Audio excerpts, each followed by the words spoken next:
Anyway, as we begin this evening, I would like to just acknowledge that King's University at Western is located in close proximity to three vibrant local First Nations who have a long-standing relationship with the land and place we now recognize as London, Ontario. Chippewa of the Thames First Nation, which is part of the Anishinaabe Nation, Oneida Nation of the Thames, which is part of the Haudenosaunee Six Nations, and Munsee Delaware Nation, part of the Lenni Lenape Nation. Historically, the Attawaddaron neutral peoples also once settled this region alongside the Algonquin and Haudenosaunee peoples and used this land as their traditional beaver hunting grounds. Today, a diverse and growing Indigenous population live in London and the surrounding areas. Many here tonight may not be Indigenous. However, we are all treaty people, along with all the responsibilities and duties that entails. And so it's important to remember that this acknowledgement isn't just a formality. We are each called and must constantly work to advocate for the freedom of all people and join in the stewardship of this land. Miigwech, thank you. So just by way of introduction, my name is Jim Pancho. I serve on the campus ministry team here at King's as the pastoral counselor and as the coordinator of this Veritas lecture series. This year, as you know now, we are limited by a global pandemic and forced to gather online. And so that limits us a little bit in how we can interact with each other. And yet there's an opportunity in this format to reach more people in many different places. And so along with you this evening, as you heard us mention, that we have about 150 attendees registered for tonight's lecture. So just by way of process for this evening, we're using this webinar format really to maximize the quality of the lecture presentation. That we are recording this lecture and we'll make it available on our website in the near future. The downside is that our speaker can't see you and so can't interact and get a sense of how you are reacting to what's being said. As well, the question and answer time will be much less free-flowing than might be our normal practice. But as I mentioned as we were getting set up here, note that there is a Q&A button at the bottom of your screen or on your screen, depending on what device you're using. And I will gather any questions that you have and present them to Jesse on your behalf. Just a little bit about the Veritas series, that this series is for faith and culture endeavors to foster learning and dialogue by gathering our community together as we seek to live lives of faith and justice. The word Veritas comes from the Latin word meaning truth, and it's taken directly from the college motto, Christus est via veritas et vita. The pursuit of truth is at the center of our mission. In his Apostolic Constitution in 1990, John Paul wrote, "A Catholic university, as any university, is immersed in human society. Imbued among its research activities, therefore, will be a study of serious contemporary problems in areas such as the dignity of human life, the promotion of justice for all, the quality of personal and family life, the protection of nature, the search for peace and political stability, a more just sharing in the world's resources, and a new economic and political order that will better serve the human community at a national and international level." So it is my distinct pleasure to welcome our speaker for this evening, Professor Jesse Thistle, who is an assistant professor at York University in Toronto. Jesse is a Métis Cree, and as a PhD candidate in the history program at York, he is working on theories of intergenerational and historic trauma of the Métis people. Jesse has won the Pierre Elliott Trudeau and Vanier doctoral scholarships, and he is a Governor General medalist.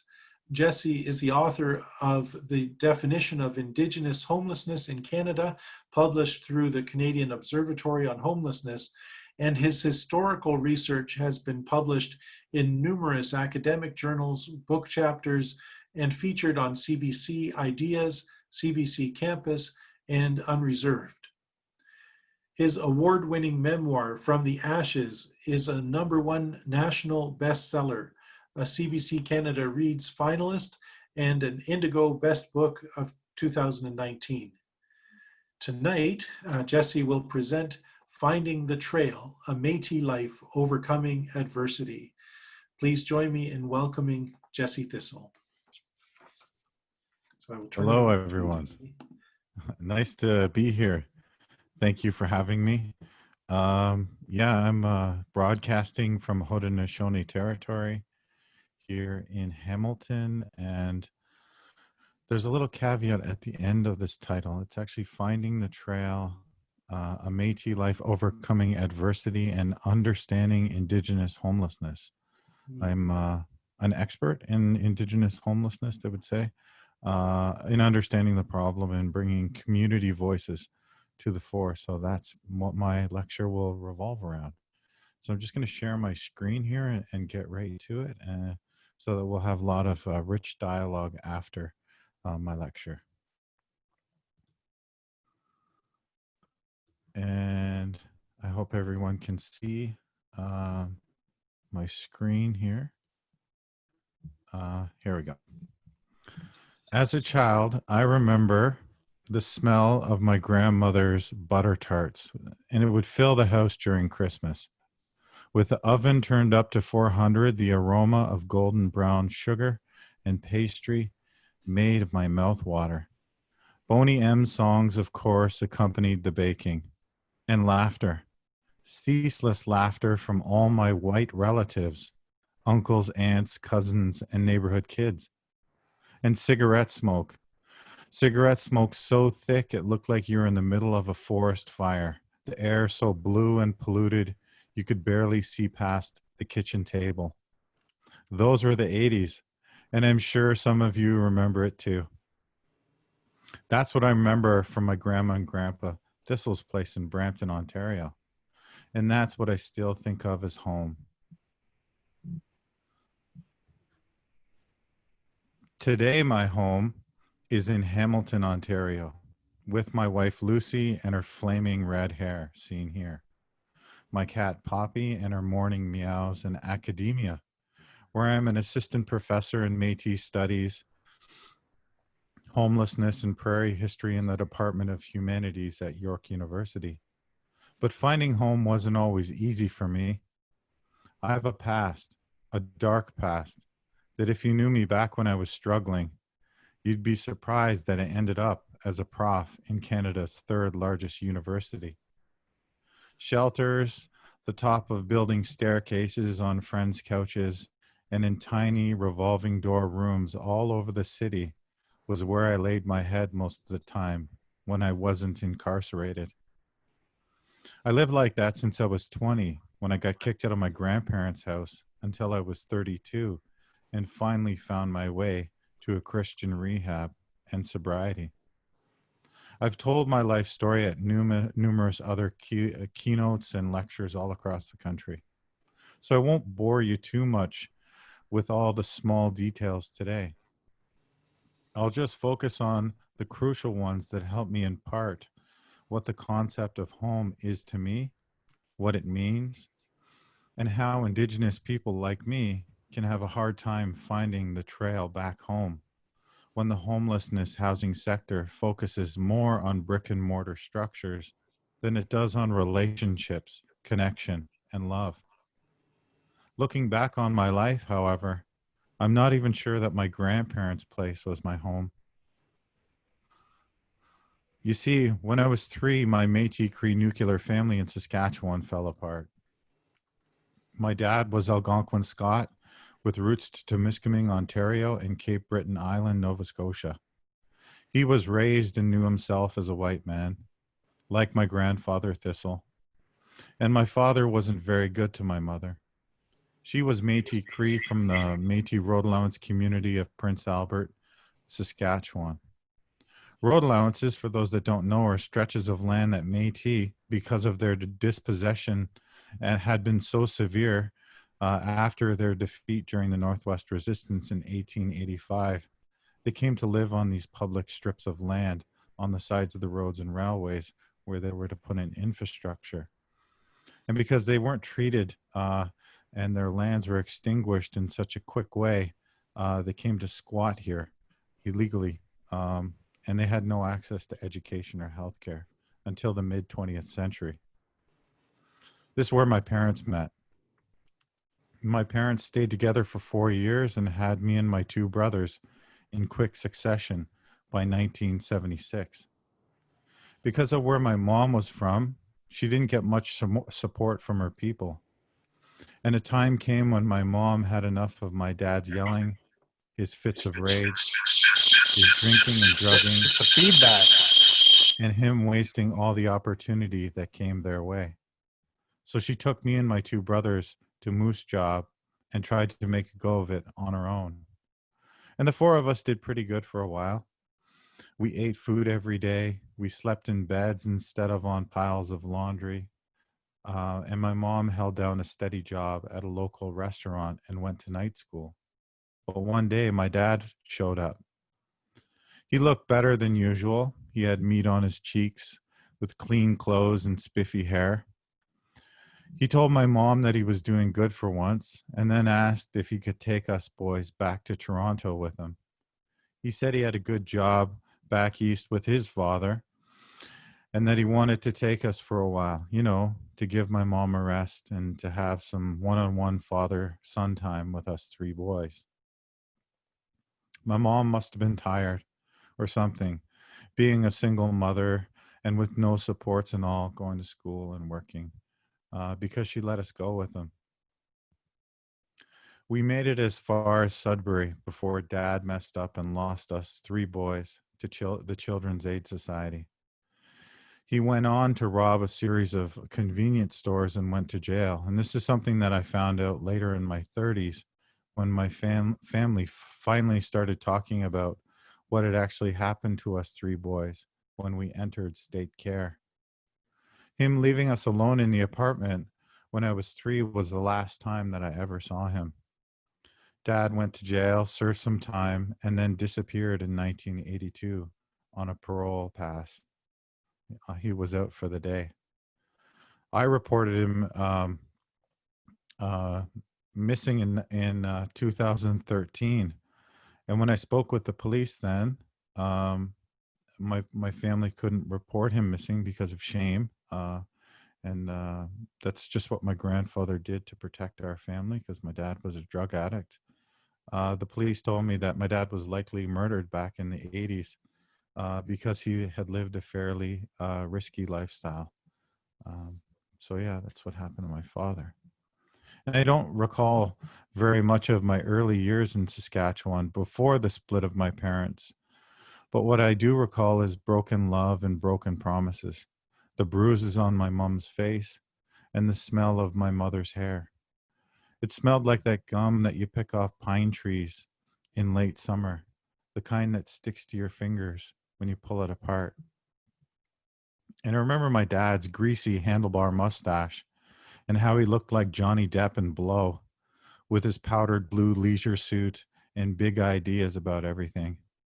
Kind of like a Lynyrd Skynyrd song turned up full blast, mixed in with pine cones and raccoon droppings. But it was my home, my raccoon droppings, my personal family train wreck of the 1970s, and I loved it. But it was doomed to fail, I guess. I don't remember too much after Sudbury, just going into CAS court and my grandparents getting custody and taking us to Brampton, where I grew up with my two brothers. It's all a blur now, like a flash of lights, and then the scene changes. Life at my grandparents' was orderly. There was lots of tasty food. There was Macho Man Randy Savage and Labrador Retrievers and street hockey and lots of kids my age to play with. But something was missing, something crucial. I could never put my finger on it and over the years, but I think I've done a pretty good job capturing how I felt and what cultural dislocation actually did to me in my memoir, From the Ashes, published by Simon & Schuster. Here are two stories that are drawn right from my memoir that I'll read to you, where I work out what home meant to me back when I was just a child, and how I was disconnected in a way that still haunts me today. I'm 4 years old in the first story. It's called Touch of Home. Cyril, Grandma said to my grandpa, my catalogs are missing again. Her permed hair bobbed as she lifted the Chesterfield cushions. One of the boys keeps taking them and hiding them all over the house, and I need to order something. She stood, mouth open. Oh, maybe they have to order something too, Jackie. Grandpa smirked at me and returned to his bacon and egg breakfast. The fork and knife looked tiny in his elevator mechanic hands. I peered at my feet, which dangled from the chair next to him. His thumbs were about twice the size of my big toes. My eyes barely rose above the kitchen table. Grandma left us and went down to the laundry room. Her slippers slapped against the hard yellow calluses on her heels, like leather against wood. What's the verdict, Jess? Did you have something to order? Before I could answer, Grandpa delivered a quick karate chop to my leg. Hiya! My knee jerked. I squealed with glee as eggs spilled out of my mouth and down the front of my PJs. Grandpa! I shouted, half shocked, half laughing, ketchup smeared all over my lips and chin. He just winked at me, looking like Popeye without his corncob pipe. His forearms were way bigger than Popeye's for sure. Watch it, buddy, he said as he put up his dukes. I put mine up like a little fighting Irishman. Grandma called upstairs, Cyril, wait till you see this. I heard her heavy rhino steps, then saw her. She had the missing catalog in her hand. I found it behind the toy box. Look. She held it up and opened it. Just like the last few times it went missing. She placed it in front of my grandfather and pointed. The underwear section is ripped out. The whole thing. My grandfather looked around. Well, I didn't do it. Must have been one of the boys, he said and laughed. At least they took the best part. Cyril, Grandma looked disgusted. I pushed my eggs around to avoid eye contact, but she leaned forward, crossing her arms over the damaged magazine. Jessie, do you know who did this? Her brown-rimmed glasses magnifying her eyes, and Grandpa turned to face me. No, Grandma. Yorkie, our dog, our most trusted friend and ally, came in and pooped right near the fridge, saving me from saying more. Grandpa pushed aside his breakfast, and Grandma ran over as Yorkie scurried away with a guilty dog smile as he tucked his tail between his legs. You see what happens when you don't walk him enough? Grandma grabbed a grocery bag from under the kitchen sink and dangled it in my direction. Come and clean it up. I usually woke up early and was often the first one up. It was something I'd learned while living with Dad. The first one up into the cupboards or fridge was the first one to eat. And the first one to eat was often the only one to eat. But this morning at my grandparents', I stayed in bed, cozy in my room, buried under my blanket, not worried about breakfast. My grandparents had lots of treats, and my instinct to be the first one up was giving way to a desire to sleep in. I awoke to find my grandmother in my room. Jessie, time to get up. She put an armful of clothes on the chest of drawers and began folding sweaters. Aunt Sherry and Uncle John are coming over, and we've got to get you ready. My Aunt Sherry was my grandpa's only daughter and my grandpa's favorite child by a long shot. She was the youngest and was pretty with long, flowing brown hair and beautiful hazel eyes. She always made us the best food when she came over. Fried chicken, pasta with salty cheese, and chocolate cake. Uncle John, her husband, was strong like a lumberjack. He cut wood with an axe, beard and all, at their house way out in the country. And I imagine that he was so powerful because of all the delicious food that my Aunt Sherry made him. I cleared the sleep from my eyes and sat up. Yorkie, our dog, ran in, his tail wagging and tongue hanging out. He jumped on the bed to lick my face, and the sound of crunching echoed throughout the room. Crunch, crunch, crunch, crunch, crunch, crunch. Everywhere he put his paws on the bed, the sound resonated. What the hell? My grandma said and turned to investigate the strange noise. Stop moving, dog, I pleaded silently. Yorkie continued to romp about. Grandma grabbed him by the scruff and threw him off the bed, then reached down and pulled the covers back. I tried raking them back up, but she had already seen. Strewn all around me were pages and pages of the Sears catalog. There must have been around 75 beautiful young underwear models nestled in my bed beside me. It was you, Grandma said. Why? I tried to hide. I don't know. Grandma pushed aside the ripped pages and sat with me on the bed. I like them, I whispered. Yorkie put his paw on the bed again. They remind me of my mom. They're beautiful. Grandma's sense, curves, and soft voice had taken the place of my mother's, but they weren't the same. Mom's body was brown and lean. Grandma's was beige and chubby, with wrinkles and moles all over. I missed holding onto my mother's leg, nuzzling her breast, cuddling against her stomach. I missed the feeling, the strength, her being possessed, the sense of warmth and protection. No matter how hard I squeezed, Grandma just wasn't home. Oh, baby, Grandma said, and then leaned in to hug me. So that's a story about what little kids do when they miss their mothers after traumatic separations, and how maternal touch really is home to a child. The next story details some of the acting out I did a few years later, searching for home.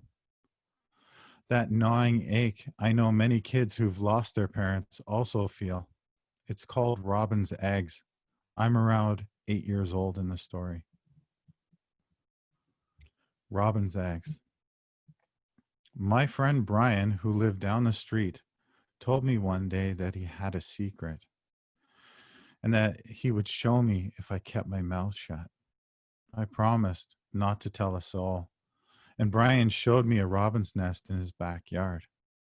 Every day, Brian and his family put seeds beside the nest to feed the mother robin right before she went foraging in the afternoon. She would leave at the same time every day, 4:30 on the dot.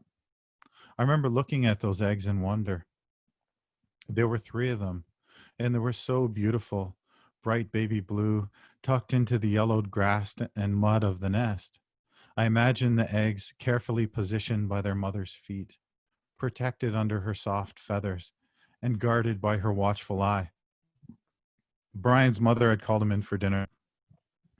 I'll wait for you and watch over the eggs, I said, while you eat. Assured, my buddy laughed. As soon as he did, I grabbed those eggs and I put them in my sock and I ran home. On the way, I slipped and fell and I broke the eggs. Shocked at what I'd done, I threw the sock in the sewer, then hid in my grandparents' basement. About a half hour later, Brian and his parents, Mr. and Mrs. T, showed up at our door looking for me. Mr. T was a police officer, but was kind to me and my brothers, and sometimes even played catch with us neighborhood kids. Mrs. T was even nicer, always baking up batches of cookies for Brian and me when we played Montezuma's Revenge on his computer, the only high-powered computer on our street. My grandmother searched the house and found me shivering behind a stack of boxes. I'm really sorry, I said when I was confronted about the eggs and told them what I'd done. Brian cried. He was heartbroken. Why did you steal the eggs, Jesse? Brian's mother asked. I broke down into a blubbering mess. The more they asked me, the more I bawled, but I didn't tell them why I'd done it.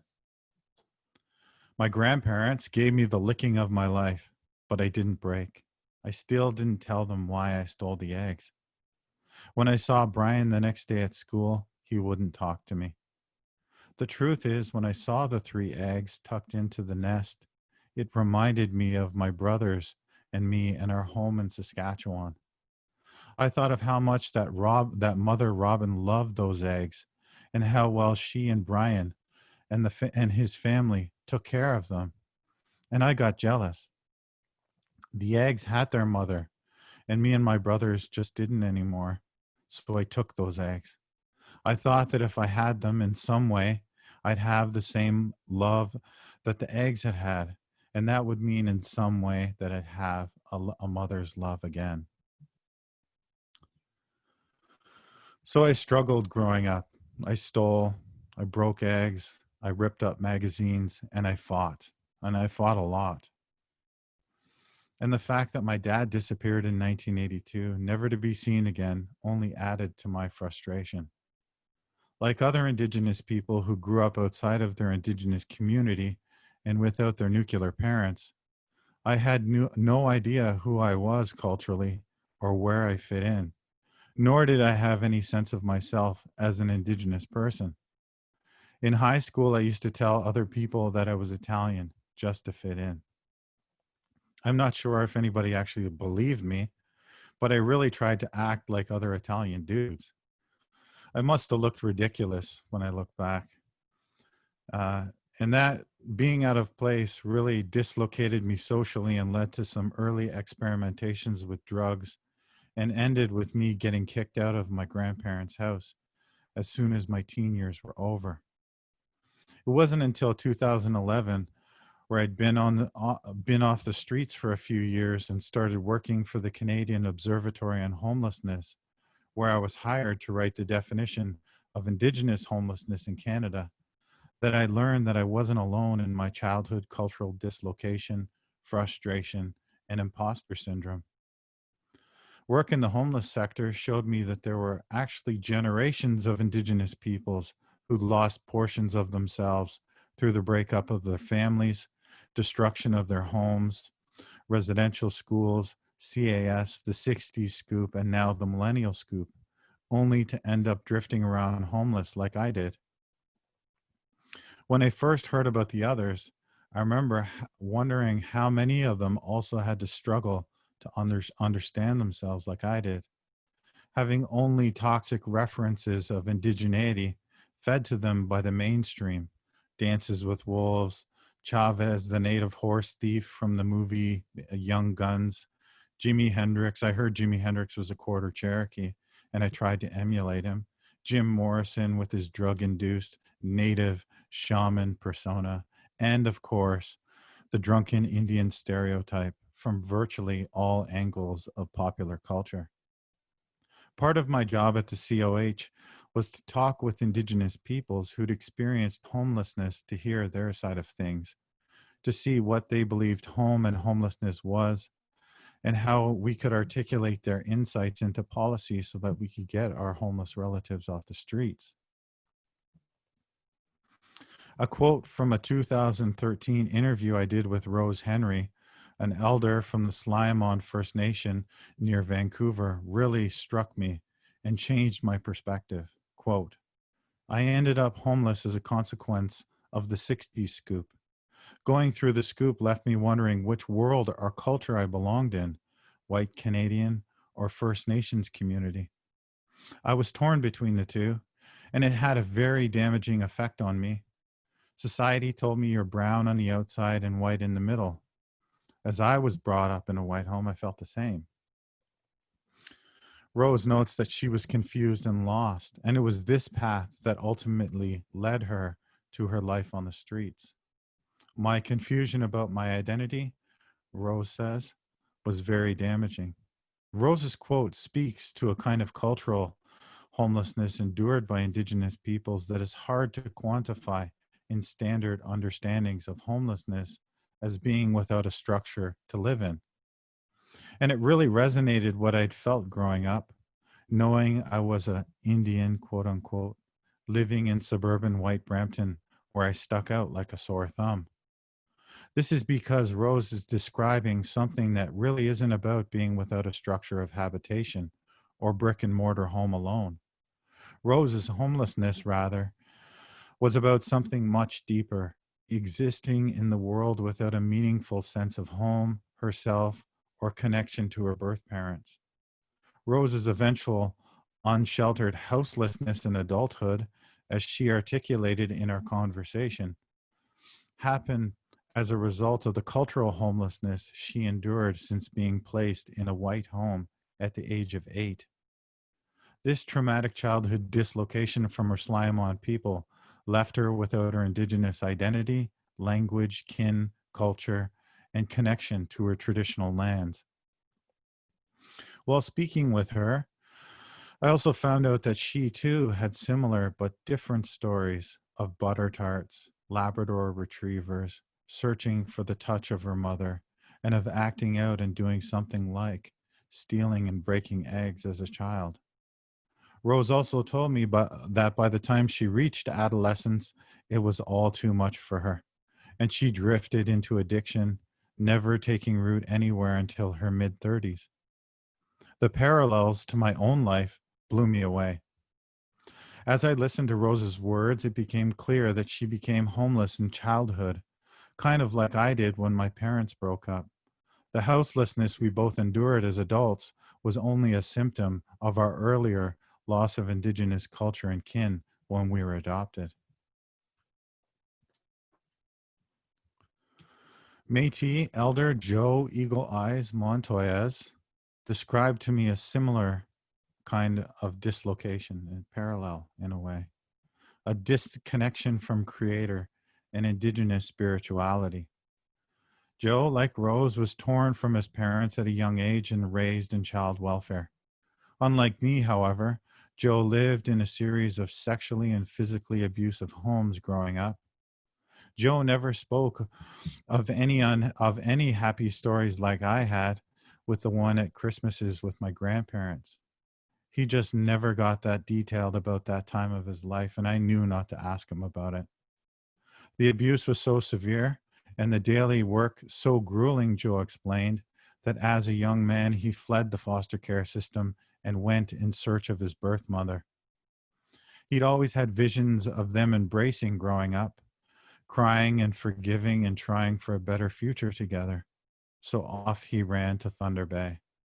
He wandered around hitchhiking for a few months, and somehow he managed to find her. However, she didn't want anything to do with him. She rejected him outright. She refused to hug him. And she said that he was better off where he came from and to never contact her or her family again. He'd imagined the encounter going much differently, and I'm sure he believed his mom had yearned to find him over the years, just as he had. But things didn't work out that way. He suffered a kind of going home homelessness where he wasn't wanted. You see, sometimes CAS reunions from adoption aren't all roses and sunshine for disconnected Indigenous families. Sometimes they're icy and violent for Indigenous children trying to return home. Sometimes there just isn't a home to return to. The rejection was too much for Joe to bear. His mind and spirit buckled and shattered, and he had a severe nervous breakdown at age 18. After being housed in a mental health institution for a few years, he was released onto the streets with no home, no family, no friends, and no institutional support. He had aged out of childcare and literally had nowhere to go. As I listened to Joe's story, I was reminded of the time that my grandparents kicked me out and turned their backs on me when I was 20 for doing drugs. Drugs, they believed, had turned my dad into a criminal and had taken him away. They couldn't tolerate me making the same mistakes. They had to protect their family. I ended up sleeping in a car for a few months on the banks of the Fraser River in BC in 1997, and so began my homeless career. Joe's story, of course, is far more tragic than mine, but I couldn't help noticing the echoes between us, the endless search for love that marked both of our lives. Joe came to depend on drugs and alcohol to numb his spirit, a polyaddiction that persisted for almost 2 homeless decades. My addictions lasted almost as long. When we corresponded a few years back, we had about 15 years of sobriety between the two of us. Only through help from mental health specialists at KMH and reconnecting with the land and creator, Joe told me, did he recover, get housed, and stay off the streets for good. He also helped others who are homeless by taking them out on the land and rekindling connection to creator through cultural teachings. As well, he would give them food and money whenever he could afford. In this way, Joe's benevolence and charity helps him bring others back into the circle. Joe's homelessness, as with many residential school and 60 Scoop survivors I've spoken with, was really about a total disconnection of spirit brought to bear by harmful colonial institutions that tried and failed to assimilate them into Canadian society and make them citizens. Beyond that, it was also about compounding trauma and the inability to connect.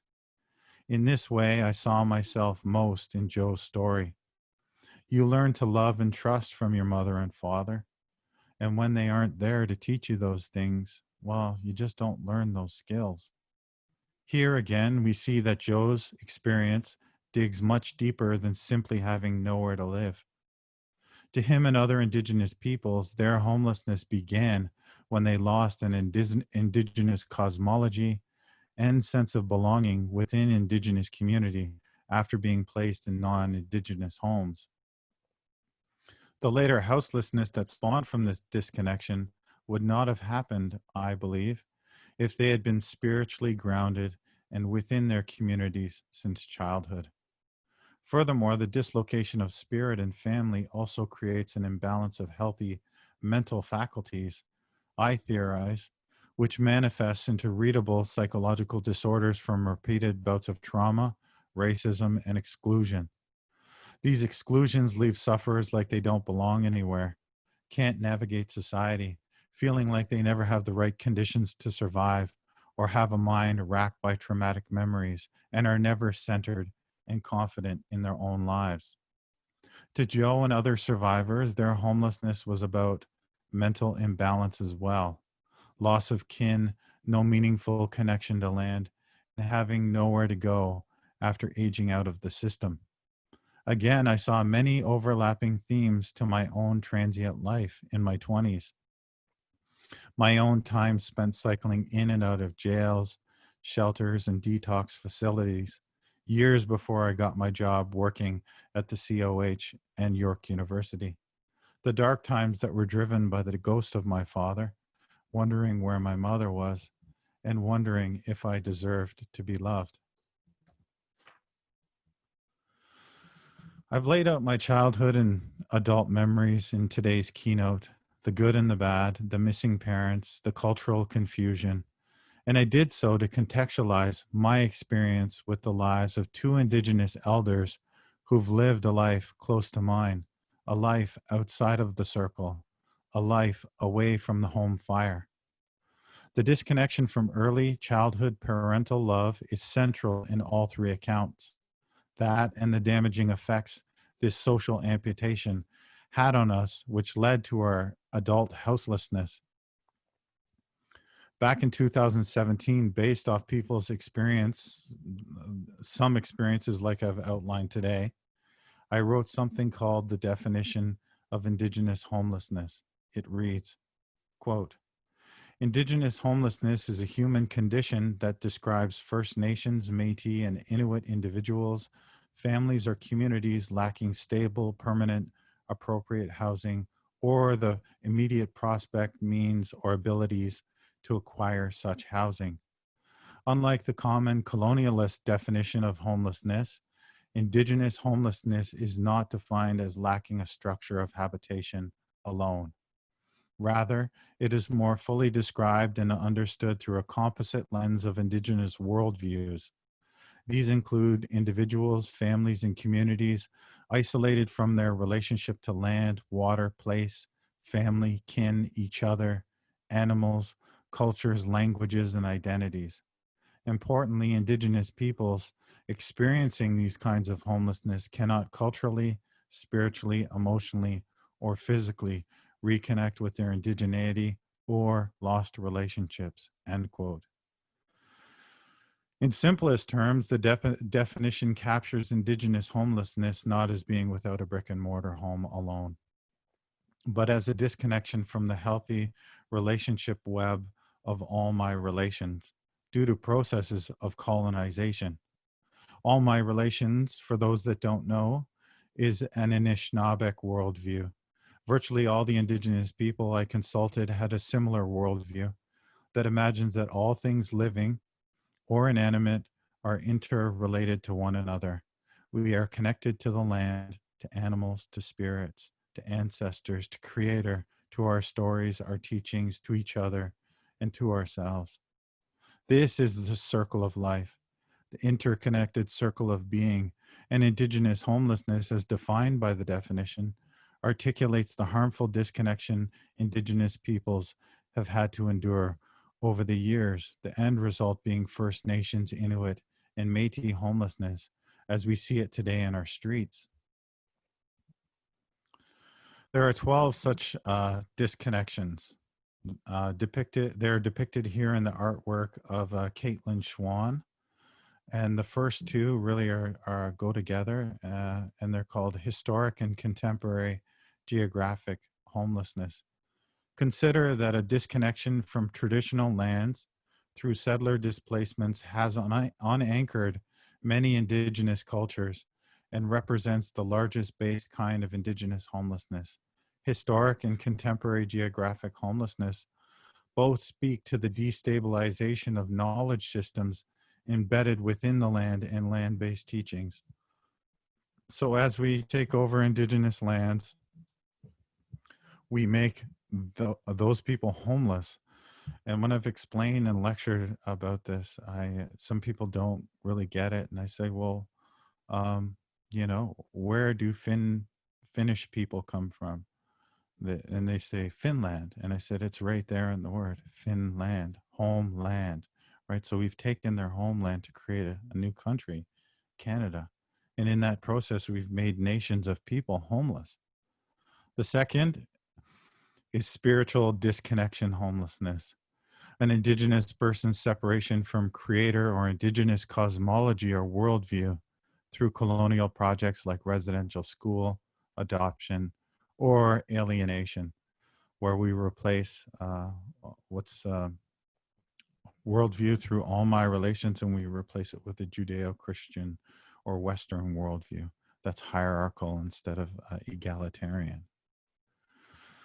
The next dimension is mental disruption and imbalance homelessness. This dimension highlights the loss of healthy mental functioning that occurs in Indigenous peoples after they've been subjected to colonial pressures.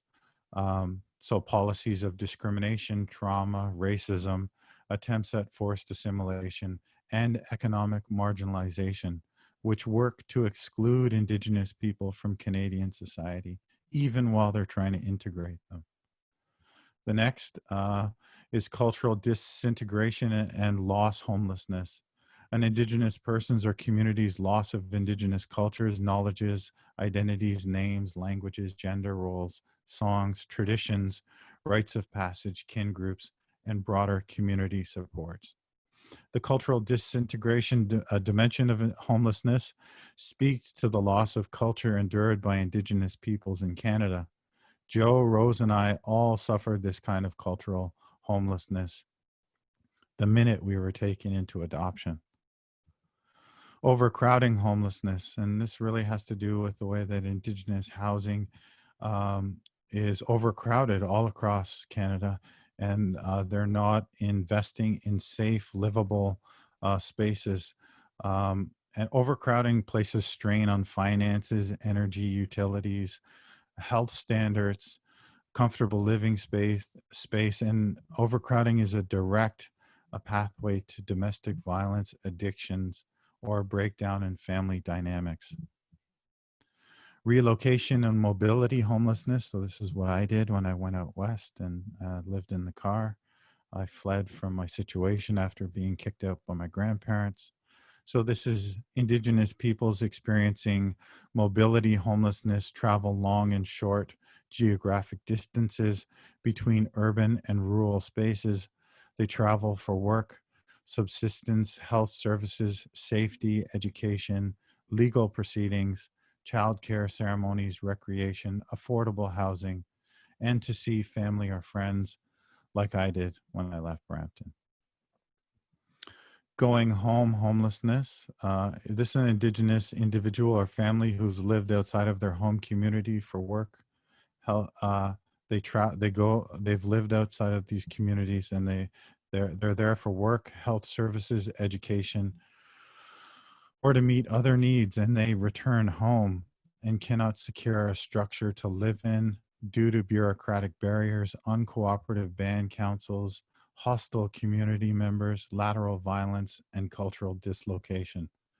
Returnees are often seen as outsiders or dubbed city Indians, and are made to feel like like outcasts, like Joe was. A lot of adoptees who go home, they're just not wanted. There is no home for them to go back to. The next one is nowhere to go homelessness, a complete lack of access to stable shelter or relationships, literally having nowhere to go due to lack of kin supports, lack of knowledge of emergency housing services, lack of funds to pay for travel or shelter, community banishment, poor or no release planning from penal or health institutions, which I know I cycled in and out of, and the inability to rent or travel due to racial discrimination, even when they possess the funds to travel and rent. The next two are escaping or evading harm homelessness. This is an Indigenous person fleeing unsafe or unhealthy homes to obtain a measure of safety or survival. Young people, women, and LGBTQS two-spirit are people that are most affected by all forms of violence in Canada, and therefore are those most often escaping harmful circumstances, even within their own communities. Emergency crisis homelessness. This is natural disasters combined with bureaucratic red tape, a lack of will by governments to help, racism and discrimination by institutional employees, a breakdown of social system supports under extreme pressure, and a lack of emergency plans to deal with extreme situation causes emergency crisis homelessness. So if there's like a forest fire, an Indigenous family loses their home, they go to the province, and the province will tell them to go to the feds because they're a treaty. The feds will say, well, you don't live on reserve anymore, go talk to the province. When they get to the province says, well, maybe you should talk to the municipal authorities, social services, and so on. They're like hot potatoes, and they're passed around until they become homeless. And the last one, which I'm sure a lot of people in Oregon know a lot about today, is climatic refugee homelessness. These are Indigenous peoples whose lifestyles have been greatly altered by climate change. Perhaps hit hardest by climate change are climatic refugee homelessness have been the Inuit people. Inuit have collectively endured a loss of shelf ice, rising sea levels, and drastic reorientation of migration patterns of animal populations due to annual increases in temperature caused by climate change. Food sources have become scarce. Animal populations dependent on the cold are now starving, and whole communities have disappeared, either submerged in rising sea levels or made to relocate because of shifts in food sources. To the Inuit, the cold itself and all the life supports is their home. So these are the different kinds of Indigenous homelessness that we know of. The kinds of disconnections that I, Joe, and Rose, and other Indigenous peoples like us faced, which led to our houselessness. I faced a total of 7 of these dimensions, Rose 8 and Joe 10. And when you layer them on top of each other, you see the chronic issue of Indigenous homelessness. That's how it works. If you read my book, you'll see these dimensions as they're laid out, and I experience them. Although in my book, I do not explicitly explain what I'm going through. You'd have to read the definition and then read my book. What is hopeful from all three accounts and of knowing of the various layers of Indigenous homelessness, however, and what I saved until now, is that all three of us got off the streets by reconnecting with healthy relationships. Relationships with our culture, our worldviews, with our family, and with accepting love alongside receiving housing supports. We didn't do it on our own by pulling up our bootstraps. Rose went to rehab, sobered up, and had a baby boy in her late 30s. She treated him like the parent that she never had. She learned unconditional love from that boy and from the community that rallied behind her to house her. And it gave her real purpose in life, which motivated her to keep a roof over her head. She's been housed ever since. Rose is now a mother to many First Nations youth on the West Coast and is considered a matriarch to her nation. Furthermore, her hard-won experience is used to empower her people to fend off big oil in her ancestral homeland. She is an inspiration to many because she knows that without our relations, we are nothing. We are homeless. Joe, as I've already described, found a connection to Creator through service to his fellow street family, by going back out onto the land, and by connecting with Indigenous ceremony. He is a helper and knowledge keeper, often feeding people monthly out of his own pocket and home in Victoria, British Columbia, where he leads by example by bringing others out onto the land. And me, I went to rehab and learned to love myself again by serving others. After I graduated rehab, I went to university where I learned about my maternal Métis history in undergraduate classes. I had great mentors who walked me through processes of understanding, and I saw how me and my family fit into the colonial narrative of Canada and how everything had been taken from us Métis after the failure of the Northwest Resistance in 1885. I also began talking with my mother after years apart and came to forgive her for everything that had happened. And when we first hugged in 2013, her hair still smelled just like it did when I was 3, like that pine gum that sticks to your fingers when you pull it apart. Together, we've grieved my father's disappearance and opened a missing persons investigation, which opened the door to me visiting my Métis Cree family out west. What is more, I married my wife, Lucy, a girl I knew in childhood and reconnected while I was in rehab. And along with my cat, Poppy, the two of them have taught me the meaning of love in our Hamilton home. And truthfully, I've never felt more connected to myself, my family, and my heritage in all my life. I now teach other Indigenous students how to reconnect with their history and culture in university and in community outreach. And I hope that I'm preventing years of homelessness for them. In closing, I hope my talk today has shed some light on what Joe, Rose, and myself consider as home, and the various ways we were disconnected according to the 12 dimensions of Indigenous homelessness.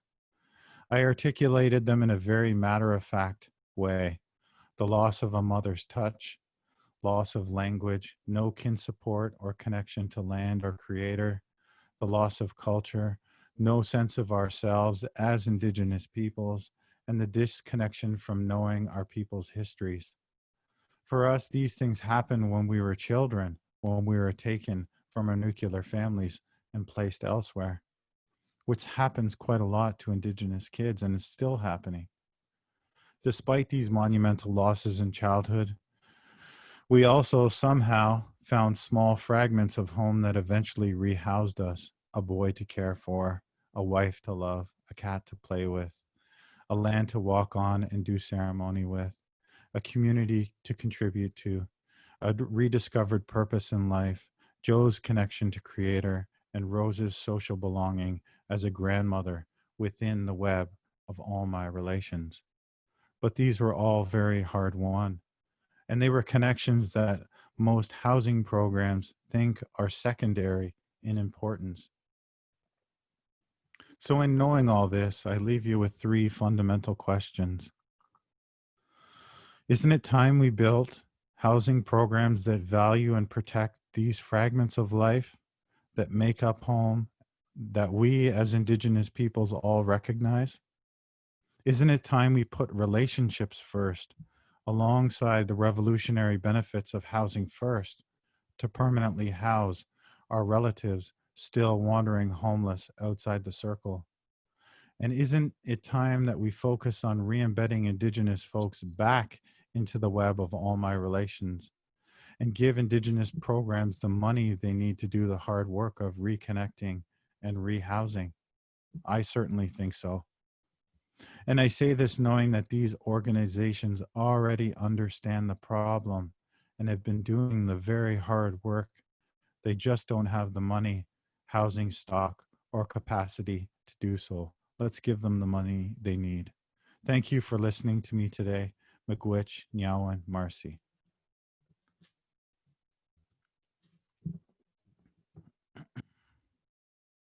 Do this here. Okay, just trying to get back on here. Hello, folks. Okay.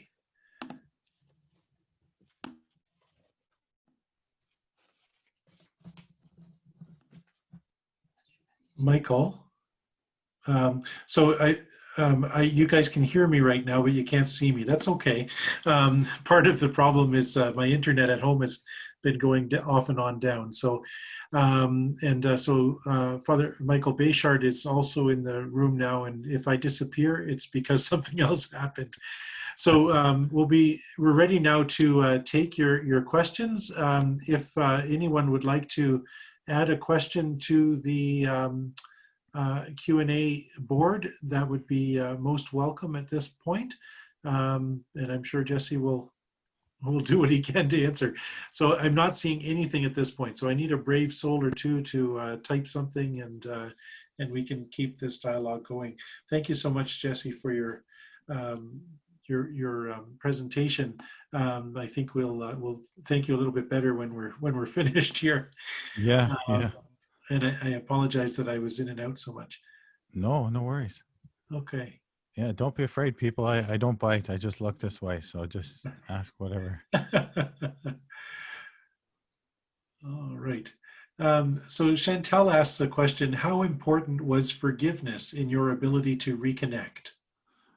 Forgiveness was really, really important. A lot of addiction is driven by trauma and a lot of resentment that comes from that trauma. So you resent people, you resent yourself, you resent situations, lost opportunity, and not having family. All these things were really driving my addiction. So for me to understand and be liberated from my resentments, I had to look at my Indigenous heritage and forgive my mom. And I had to really study her family history and understand what happened to the Métis people so that I can contextualize her decision to abandon us boys. And so I went and I started taking all these different Indigenous history courses to discover who my family was on that side, because I just didn't know. And I found that, well, if you look at the poverty that her generation as a road allowance people endured, and the fact that she never got support, her decision to let me and my brothers go with my dad actually made a lot of sense. And in knowing her history and her people's history, I came to forgive her, which liberated me in a lot of ways from my addictions that I was suffering through. So it's crucial. It's really crucial. I don't forget what happened. And it's a deeper kind of forgiveness than just saying, I forgive you. I come to understand why people were motivated. And that, in a lot of ways helped me get better. I see one of my brothers, Josh. Doreen is asking, do you see your 2 brothers? I see my one brother, Josh. I go out west quite a bit. And he's got a niece, and she looks up to Uncle Jesse. She believes that she can be a writer. and that makes me really proud. So I see her quite a bit, and but my other brother Jerry, me and him don't really talk right now. I love him and I miss him dearly, but there's too much trauma between the two of us right now, and so we're not talking as much as we should. We're like the native Gallagher brothers from Oasis. You know, there's times where we're working together, and then there's times where we're just not. And this is one of those times. So, and my little brother Daniel, my half brother, I talk to him all the time. Maybe a little too much. He's annoying. He's my little brother. He calls me all the time. He's 35, and he always wants me to buy him like Air Jordans and stuff. So yeah, I talk to my brothers as much as I can. Jesse, can you hear me when I ask this question? Sure. Yeah. Well, it's Michael Bayshard calling. I'm the chaplain at the college. Really enjoyed your book. I've been in recovery now for well over a decade, and early on in recovery, had the opportunity to sponsor some young Indigenous guys. This was long before I had really any sense at all of some of the unique struggles, I suppose, that are kind of embedded in our current system. You know, for those of us that are working with others who are Indigenous or homeless or maybe suffer from addiction, what are a couple of key things that you think that we could say or could do to help kind of create bridges with other people? I think reconnection to culture and nation and kinship structure is really crucial. That kind of healed me in a lot of ways, because through that comes identity. You know your people, you know what your people have struggled, and you know your culture. You kind of have a orientation in the meta narrative of your people, and you can see the chaos that you're in your life as a continuation of, you know, colonial dispossession, loss of land, destruction of culture, loss of kinship that happened as a result of like official policy. Right. And the end result of that is trauma and addiction and social misfunction. And that's crucial. So when you're working with someone or you're helping people who are Indigenous trying to get sober and get better, and, you know, you have to take those into consideration. I theorize, you know, I really do. I think that's important to have alongside, you know, whatever kind of program that you're offering, whether it's like a managed use or if it's like a total abstinence or an AA type program or whatever. So yeah, those need to be part of the recovery process. And so I would help to facilitate those things if I was working with someone. So have an ancestry.com account that people can use to trace their history, help them with secondary literature on their people that are appearing in their family tree, and then contextualize that with like archival research, help someone do some sort of rudimentary archival research at like Ontario Archives or the LAC, the Library Archives Canada website. There's a lot there. You just need to look, and that really we need to know who we are if we're going to move forward and liberate ourselves from addiction. So that's just one facet of it. That's what I think. And beyond that, I think just to listen, right? Just to listen and be there for them. Like I wish I could do that for my own brother, but we're too close, and so he won't listen to me because I'm his younger brother. So it's a different dynamic when it's not a family member. Right. Thank you so much. You've got a lot of other questions coming up in the screen. I don't want to dominate your time. Okay. Jesse, a number of people offering just words of thanks and whatnot. Margaret Whitley, Whitley asked, thanking you for your vulnerability, and another Margaret letting us know that your book's on special. So I thought that's a good little commercial there that all the other viewers should know your book's on special at Shoppers Drug Mart, 30% off until November 30th. So there you go. Over 55, you get an additional 20 on Seniors Day. So that's great. Thanks for that, Margaret. Sister Jean Moylan asked the questions: what kept you alive and gave you courage to keep living during all the time that you were struggling? It was actually the kindness of strangers. It was the love in that kindness. So the way I don't know what you call that. It was like there was a moment that didn't make it in the book, and it was really like the turning point in my life, where I was a beggar at the bus station in Rideau, in downtown Ottawa, and I was limping every day. And I met this same guy like 5 times, and I told him a different story each time I saw him, on why I needed money, you know, which often happens when you're a homeless addict. And at the end of the day, he's like, "Listen, Mac, I've given you money 5 times today, and you told me a different story each time. Can you tell me what's really going on?" Uh, so I just told him straight. I said, "Look, I'm a homeless addict, and I get dope sick, and I need money, or I'll be in a lot of pain." And he's like, "Well, what I'll do for you, because I'm a foot doctor and I see you limping on your one side all the time, is I'm going to buy you a brand new pair of shoes, and that'll help you, because it's going to affect your neck and your posture over time, and it's going to be really bad."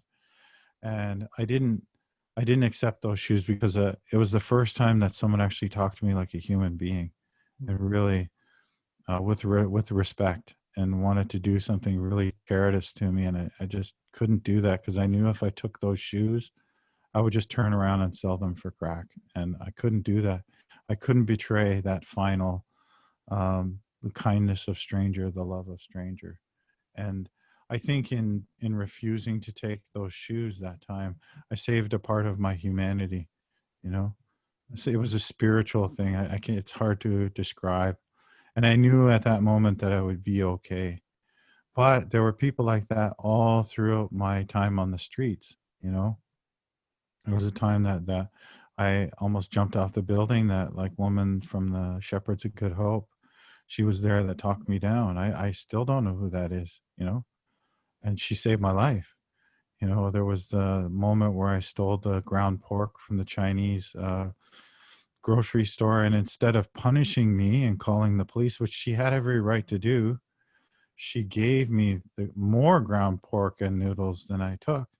And that moment of kindness and charity changed my heart more than, like, I'd been to jail a bunch of times before, and I was hardened into the way I was as a thief. But I saw for the first time that I'm hurting good people, and that, like, I can't continue to do this because it's just wrong. And so her act of charity did something to my heart. It changed me. And there were people like that all through it. There was priest in jail. He wasn't a priest. That was just what we called him, because he was a Rasta. He gave me a sandal so that I wouldn't step on the jail shower floor and get an infection in my foot. So all along, these stars were in my night sky, guiding me to this life that I have now, where I know real love with my wife. And that's what kept me going. That's what kept me going. Those people, strangers, the kindness of strangers.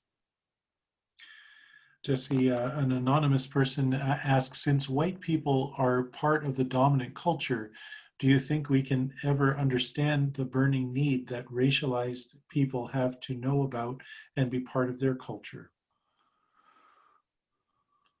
I do. I do. I think that it's an opportunity to educate. You have to do a lot of reading, a lot of, like, really giving space to racialized people to express themselves, and facilitating reconnection for racialized people. And so, yeah, there are some people that I've known that are like diaspora people. A lot of people that fled communism in the 80s, like my wife's people. She's Czech, and there's that longing of total dislocation of her culture and people and her language. Like, sometimes she'll weep if she hears her language spoken in public, because she remembers her parents being the only ones speaking that, and how lonely and isolated that felt. And so, in a way, she understands me as a Métis person dislocated from my culture, because she's endured that her whole life. It's a political dislocation. It's different than what happened to my family, but there is a bridge. And in other ways, they can never really grasp what it's like to totally lose all your land, your language, your culture, your worldview. So it's a very messy problem. It's a very messy thing, you know. And I think it's more, there's a lot more gray learning area than it is black and white, if that makes sense. Marilyn Mason asks, do you think that the importance of property in white culture is a fundamental barrier to helping indigenous homelessness? The importance Say that again.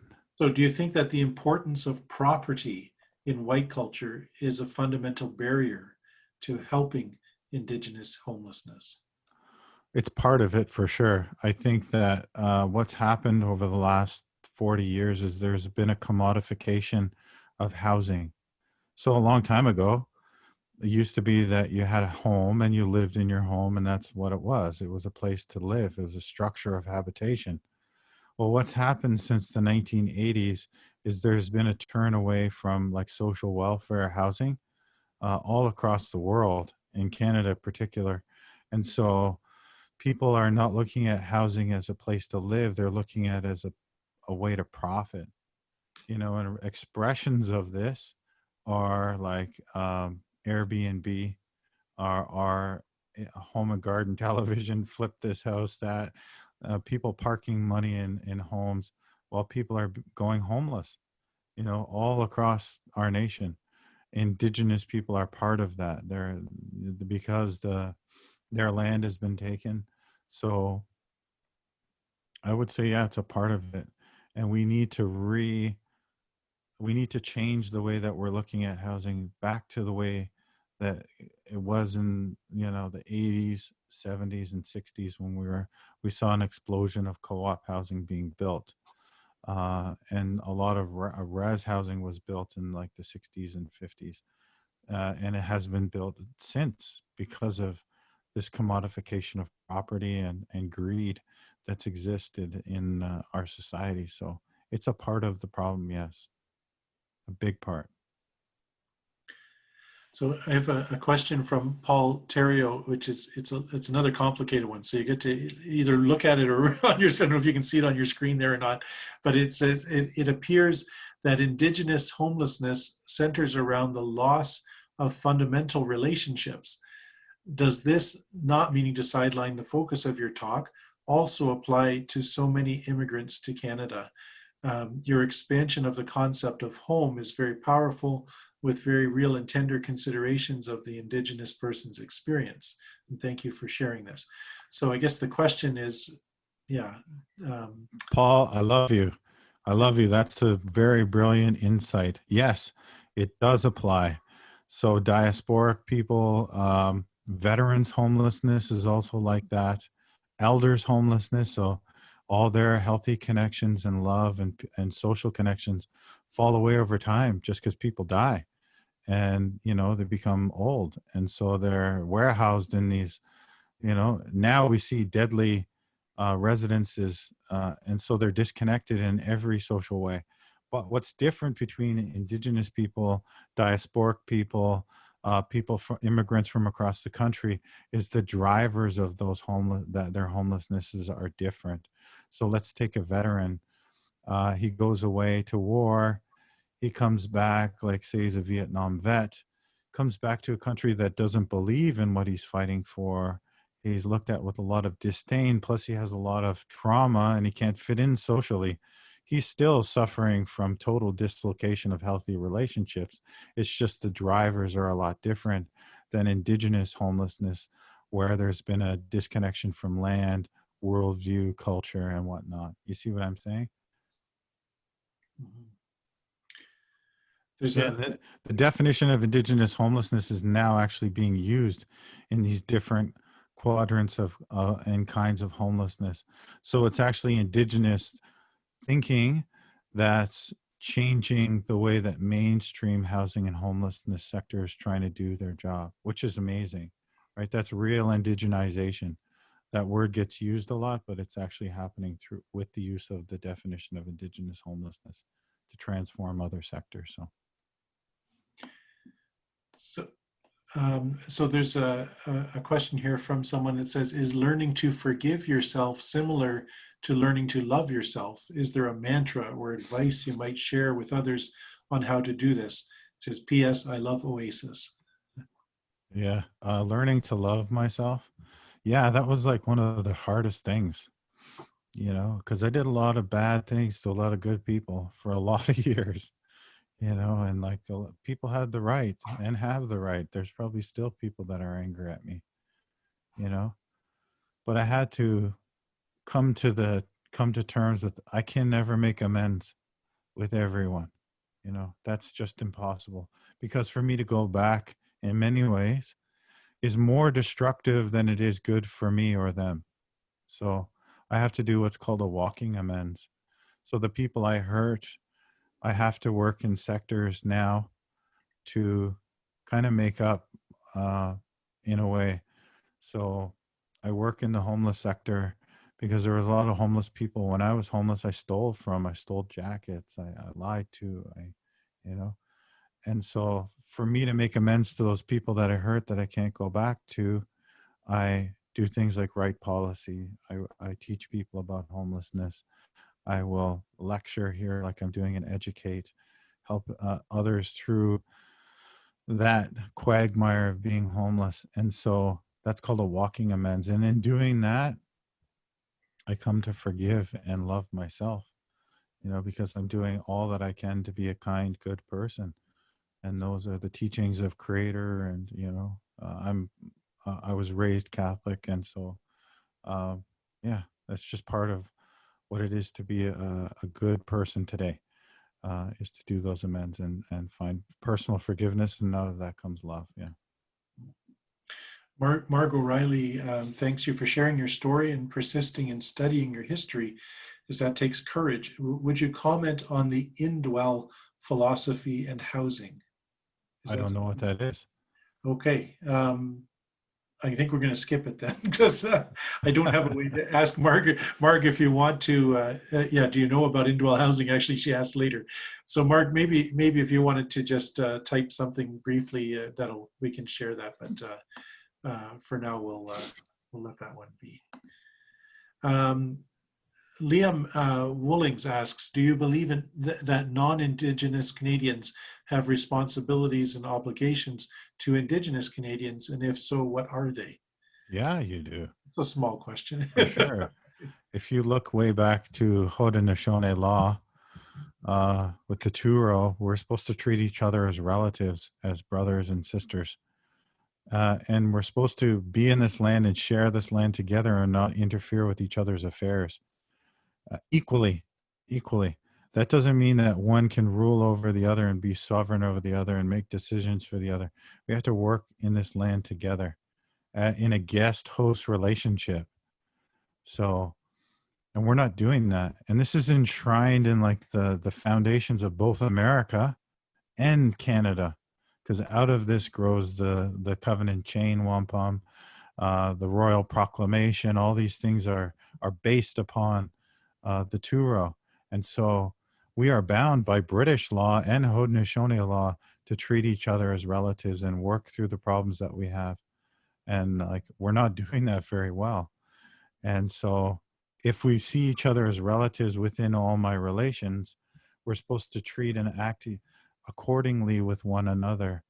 And that means white people too, right? That means white people too. You're in all my relations by being in this land, and so you have to find out what that is, what the Turo is, what your obligations and responsibilities are, and then work to make those happen. And that's just not happening right now because people don't even know that they exist.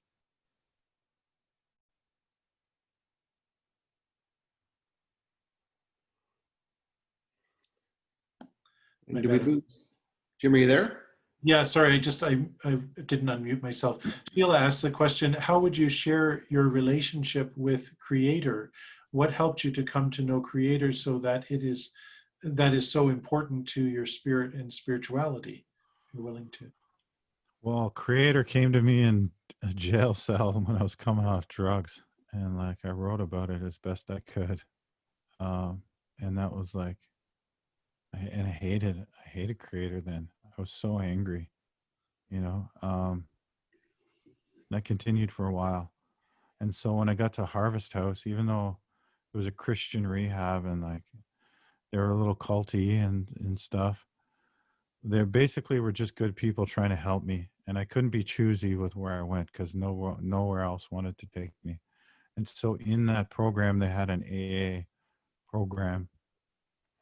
And the first step is to admit you're powerless and to forge a relation with a higher power, whatever that may be, you know. And because I was raised, I guess, Catholic, and I'm interested in my Métis spirituality, which is a fusion of Catholicism and First Nation practices. I I made a promise to Creator that I would be a good person and I'd help the world instead of hurting it, and that's the foundation of everything for me, you know. And I haven't like even stolen a chocolate bar since 2008 or said a bad thing about anybody based on that promise. So out of that thing grew love, grew self-love, grew the love of my wife, grew all my life that I have now. You know, it's the foundation. And as long as I don't use as long as I honor that, everything's going to be okay. And I try to explain that to people, and I don't want to sound like a holy roller, but like religion is okay as long as you don't get all religious about it, if that Yeah. makes sense. Yeah. Yeah. So Another attendee says, Marcy Cho, Jesse Zadene. Your story is one of hope. Thank you for giving away that which you have been so freely given. No doubt the judicial system needs an overhaul for many reasons. More particularly, I wonder if you have any suggestions as to how the family court system can better respond to the needs of Indigenous people and their children. I suspect that would be a long list. yeah, no, I think that we need to take problem adults out of situations when there's abuse happening. Like, why did they take me and my brothers away from like my family unit? You know, why did they not just take my dad away and put us back with my mom and then give her the supports that she needed? The court should have done that. The court should have recognized that he was the problem, you know? And then when that was going on, have available for real restitution back to the community.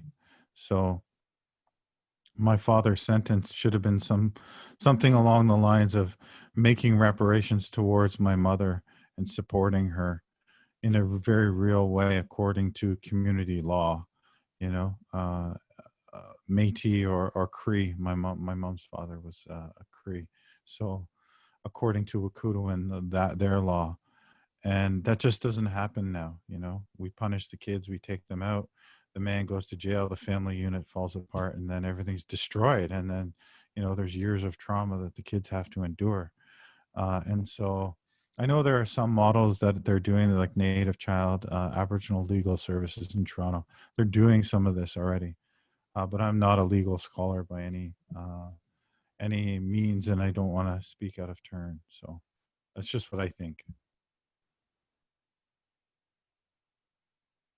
So I think that we maybe have time for one more question here, and then I'll ask Teresa to offer a word of thanks. And I'm just trying to see here. I had one and I just lost it on my screen. Oh, you know what? It was one that had to do with the child welfare system, and so I think you just answered it, and that's why I just marked it as done.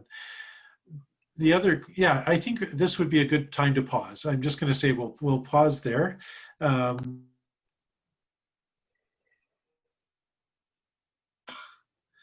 I got my mute backwards. All right. If you could see the applause, it would be resounding through the house right now. But at this point, this time, I'm going to invite Teresa Benacasa, who's alum of King's, and to offer a word of thanks. And Teresa, I think you can take your video off, put your video on as well. There you are. And then Michael, I need you to just go on the three dots by Teresa's face and click on them, and it'll say Spotlight.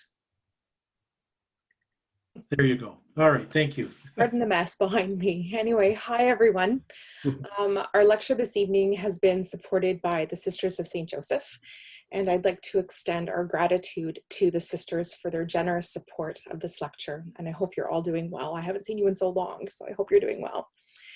And Jesse, hi.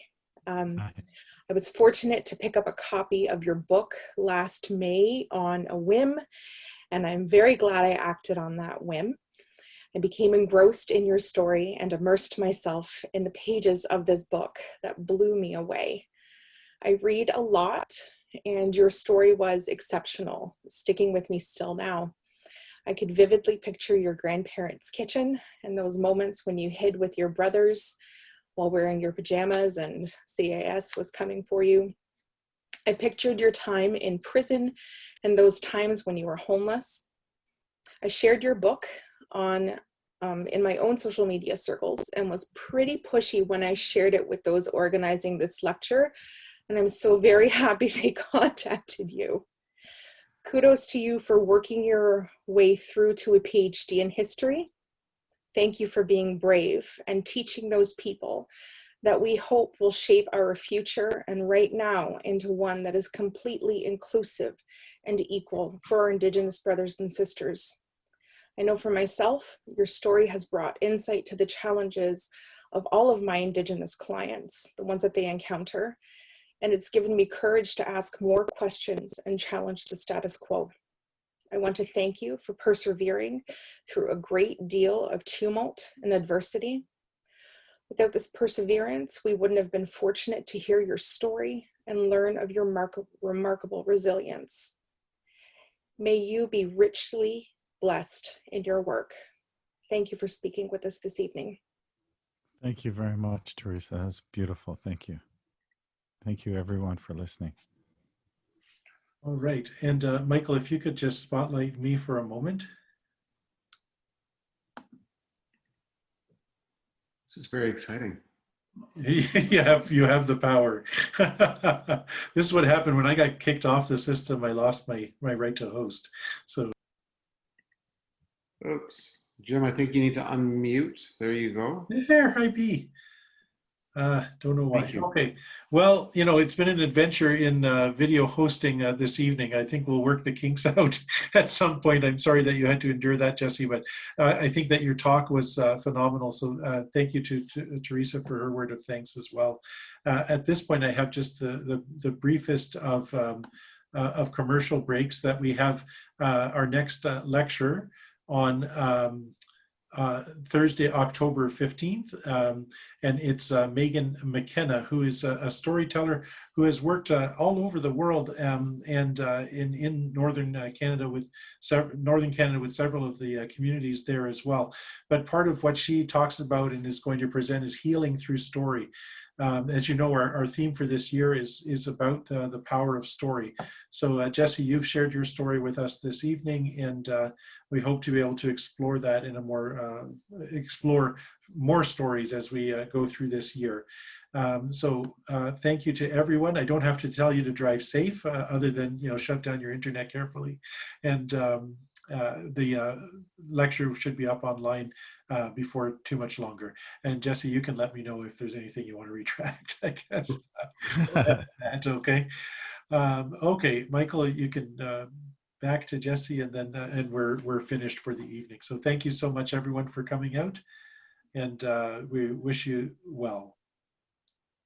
Yeah, thank you, everyone. It's been a pleasure. I just always take the time to try and share my story and educate, and it's been a real joy to share with you tonight. Thank you. All right. Thank you, everyone. Bye-bye. Thank you very much, everyone. Bye-bye.